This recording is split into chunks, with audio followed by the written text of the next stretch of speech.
દિલ્હીમાં થયેલ કાર બ્લાસ્ટની ઘટના બાદ અરવલ્લી પોલીસ એક્શન મોડમાં આવી ગઈ છે. ગુજરાત રાજસ્થાનને જોડતી અણસોલ ચેકપોસ્ટ પર સરપ્રાઇઝ વાહન ચેકિંગ કરવામાં આવ્યું. જિલ્લામાં 6 જેટલી ચેકપોસ્ટ પર 15 પોલીસ અધિકારીઓ, 100 જેટલા પોલીસ કર્મીઓ સહિત એલસીબી અને એસઓજી દ્વારા ચેકિંગ કરવામાં આવ્યું. શંકાસ્પદ વાહનો અને વ્યક્તિઓ પર પોલીસ બાજ નજર રાખી રહી છે. 3 માસ અગાઉ મોડાસામાંથી એક આતંકી ઝડપાયો હતો. પોલીસની જુદી જુદી ટીમો દ્વારા અસામાજિક ગતિવિધિઓ પર તપાસ કરવામાં આવી રહી છે.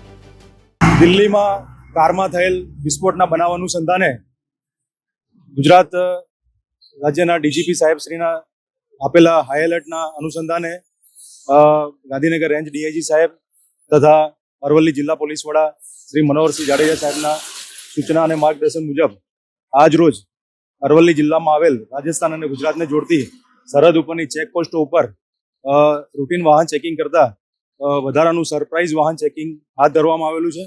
જે અનુસંધાને કુલ જુદી જુદી 6 ચેકપોસ્ટો ઉપર આશરે 100 થી વધારે પોલીસ જવાનો અને 15 થી વધારે પોલીસ અધિકારીઓ દ્વારા સરપ્રાઇઝ વાહન ચેકિંગ હાથ ધરવામાં આવેલું છે.